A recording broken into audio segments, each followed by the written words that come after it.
La faculté des lettres et des sciences humaines a vu le jour le 8 mai 1978 et a ouvert ses portes aux étudiants le 1er septembre 1979. Elle formait alors, à côté de la faculté de droit et de la faculté des sciences, le premier noyau de l'université Qadiriyya.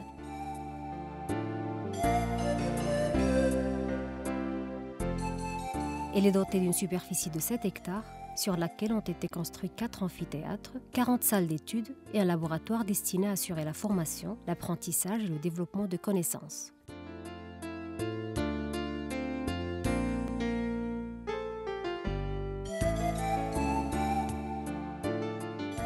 Le nombre des étudiants avoisine annuellement les 9800 qui sont répartis sur 8 départements et 8 filières qui se composent des branches suivantes.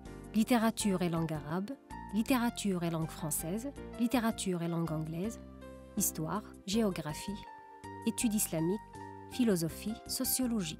Les 5 licences professionnelles se composent des formations suivantes. Assistant social, promoteur du patrimoine territorial à valeur touristique, ingénierie de tourisme, études cinématographiques et audiovisuelles. Le cycle de master général propose les formations suivantes. Dynamique spatiale géographique au Maroc, aménagement et développement territorial. Littérature arabe ancienne, ses bases linguistiques et ses méthodes critiques. Linguistics and Advanced English Studies.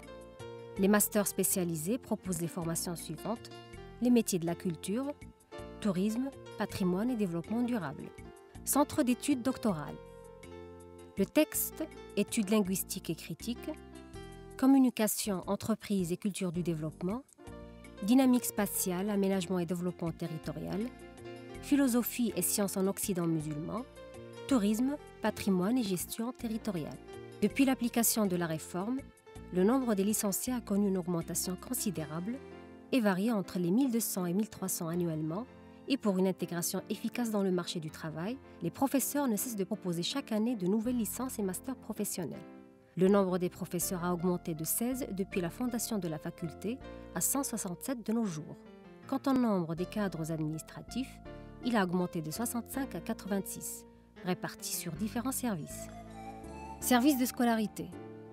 Il gère l'inscription des étudiants, délivre les attestations, distribue les bourses, s'occupe des changements des filières et tout ce qui concerne la scolarité. À cela s'ajoute un service chargé des licences et des masters professionnels et le centre d'études doctorales. Service des activités culturelles et communication. Il organise et met en place le programme des activités culturelles de la faculté. Service d'activités sportives. Parmi les services les plus actifs, il applique une nouvelle approche qui vise le développement du sport et des activités parascolaires. Il a réalisé des résultats considérables ces dernières années. Espace d'accueil et d'orientation. Il s'occupe de l'orientation des nouveaux bacheliers et plus généralement de l'information et du suivi des étudiants.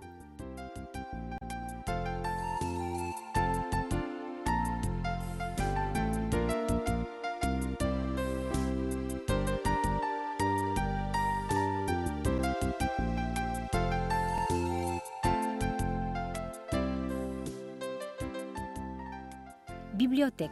Elle fait partie des infrastructures indispensables en milieu universitaire.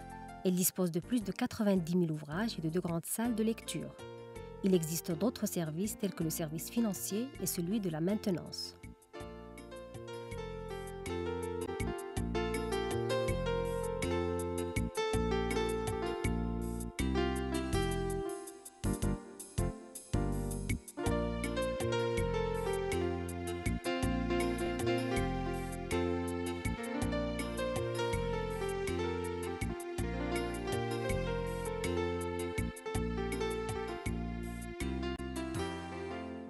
La doyenne, l'ensemble du corps enseignant et du personnel administratif vous souhaite la bienvenue au sein de la faculté des lettres et des sciences humaines et vous exprime tous leurs vœux de réussite dans le parcours qui sera le vôtre au sein de cet établissement universitaire.